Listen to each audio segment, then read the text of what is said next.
E aí, tudo bom? Aqui é o professor Eduardo, estou aqui para dica de atividade 1. É isso aí, você já está na nossa disciplina, eu tenho certeza que você já leu o conteúdo todo, já fez as atividades mapa, não deixa para a última hora, pelo amor de Deus. E agora está aqui nos vendo para fazer a atividade 1. Não me faz passar vergonha também, hein? Vamos lá, o que nós vamos fazer então? Deixa eu dar a dica para vocês aí, que você que pegou a atividade 1 e está mais perdido que barato em dia de mudança. Vamos lá então, deixa eu diminuir aqui para te ajudar. Olha lá.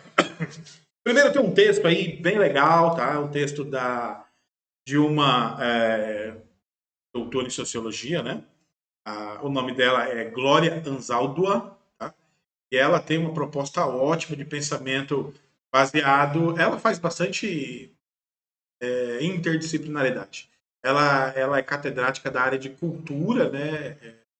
E ela faz vários textos chamados pensamento de fronteira. E vários textos dela também refletem isso, estão entre filosofia e sociologia. Esse texto mesmo é uma produção, uma reflexão sociológica a partir de um filósofo mexicano, tá? É bem legal a ideia. Então, ó, é um texto assim, bem simples, não é um texto difícil. É um texto sobre essa realidade de fronteira. Eu não vou ler, vou deixar para que você leia aí. Não vou te dar spoiler. Eu vou colocar aqui o que é pedido já para ajudar vocês. Embaixo do texto aqui eu venho colocando a nossa proposta a partir do Guerreiro Ramos, que é um sociólogo brasileiro.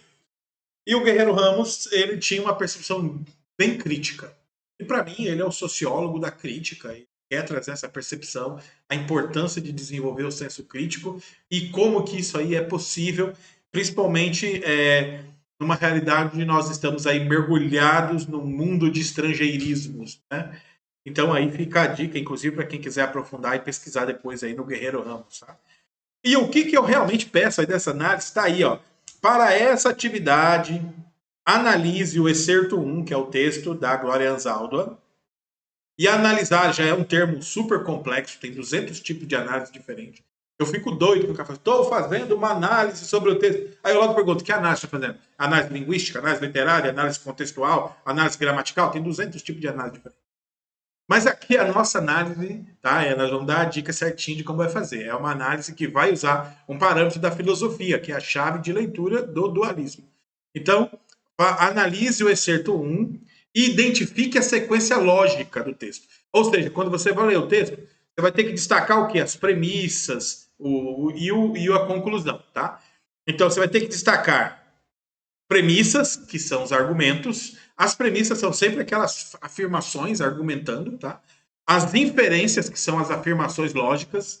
As inferências é o quê? É o logo, portanto, são as operações lógicas e as conclusões. Então, ele geralmente coloca uma ideia, outra ideia e uma operação lógica, né? Então, assim, eu estou dando aula. A aula é o que eu mais gosto. Logo, eu sou professor. Então, você tem uma premissa, você tem uma segunda premissa aí, que pode estar confrontando, ampliando, reduzindo o sentido da premissa anterior, e uma conclusão que opera a soma das duas premissas. Então, essa conclusão é quase um texto escrito em forma matemática, onde você tem uma ideia que, somada a outra ideia, resulta em algo, uma conclusão, tá? Então a ideia é você ler o texto de Anzalda, separa as premissas, as inferências e as conclusões dela. Feito isso, você deverá então desenvolver um parágrafo crítico, usando a chave de leitura do dualismo. Poxa, professor, o que é isso, né? Então você vai ter que ir lá na unidade 1, que fala um pouco lá na unidade 1, unidade 2, que fala sobre dualismo, e aí lá você vai ler qual é a chave crítica do dualismo e como se usa essa chave crítica. Aí você vai voltar para o texto de Glória Anzalda, para as afirmações que ela está fazendo, e você vai apresentar, então, dois parágrafos criticando. Criticar, gente, não é falar mal, pelo amor de Deus. Nós estamos na cultura popular aí, no senso comum, criticar é sempre falar mal. Nada disso. Criticar é emitir um juízo, que pode ser negativo e positivo. Então, você, a partir do texto do dualismo, da chave de leitura para o dualismo platônico, você vai usar essa chave para ler Glorenzaldo. E aí, a partir dessa chave, você vai emitir um juízo. Aí você vai dizer que concorda, discorda, que entendeu que ele foi fiel, que não foi fiel, a partir do parâmetro que é o dualismo platônico. Então você está fazendo uma análise a partir do dualismo platônico. E aí o resultado é um parecer crítico. Um parecer crítico por quê? Ele pega um termo, ele analisa esse termo a partir de outro conceito e emite um parecer. Por isso é um parecer crítico. Bom? Então vamos lá. O que você deve fazer? Então, aqui explicadinho. Ler o texto de Anzalduan e descrevê-lo, destacando. Vai separar, separadinho ali. Você vai separar direitinho ali. Premissas, inferências, conclusões.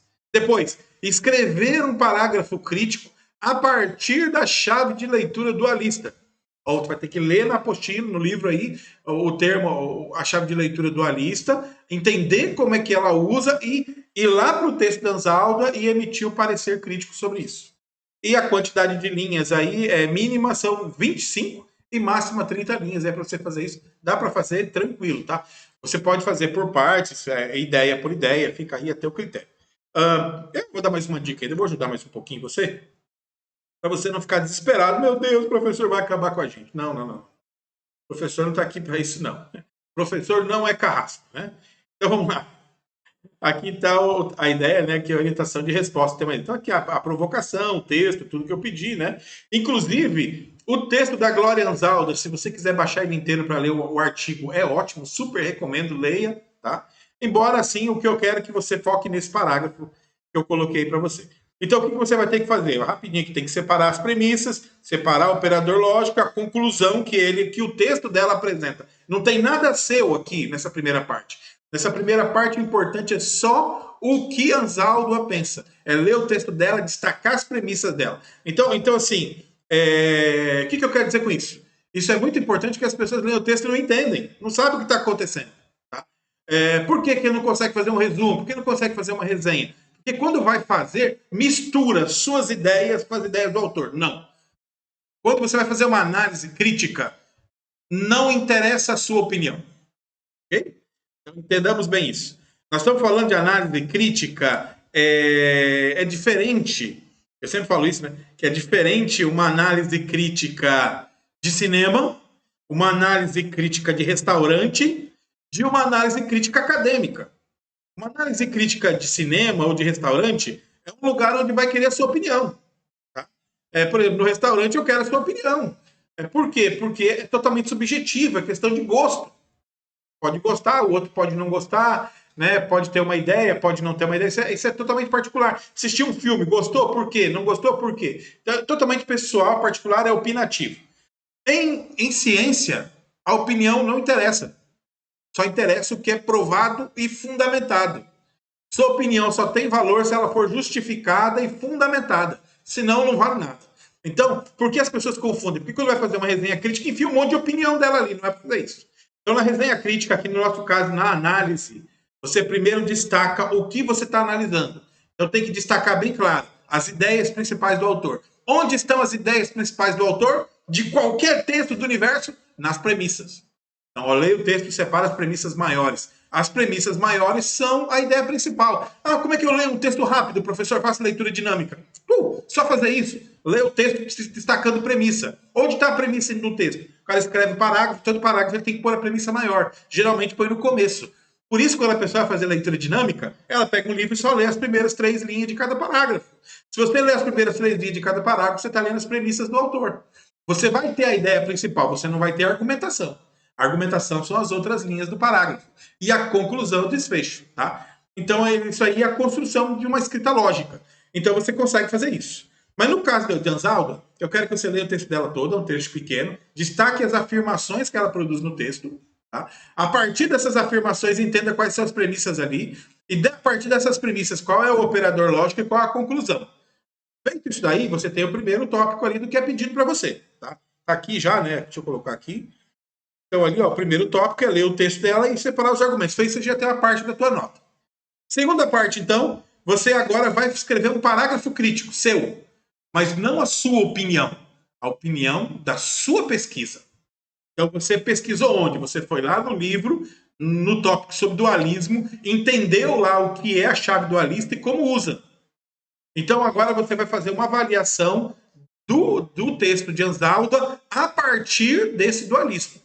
Aí você vai colocar o que é, o que está certo, o que você entendeu ali que é certo, o que você entendeu que é errado, ou qual você entendeu a abordagem dela, o que você achou da abordagem dela, mas o que você achou é sua opinião a partir da pesquisa que você fez em relação ao texto que você está lendo. E isso é uma opinião crítica acadêmica, tá? Que não é a sua opinião sem fundamento.